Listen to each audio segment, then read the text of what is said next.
Au début, j'avais énormément de mal parce que, comme je te le disais, j'étais en hypervigilance. Donc moi, je me réveillais 15 fois la nuit pour aller voir s'il respirait alors qu'il était collé à moi.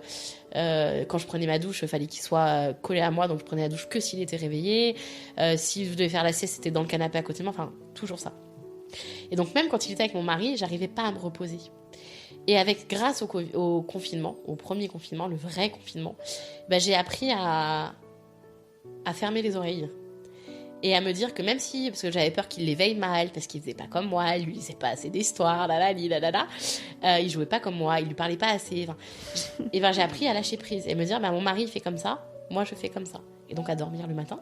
Donc je me suis reposée. Parallèlement, donc j'avais ma psychologue qui me suivait.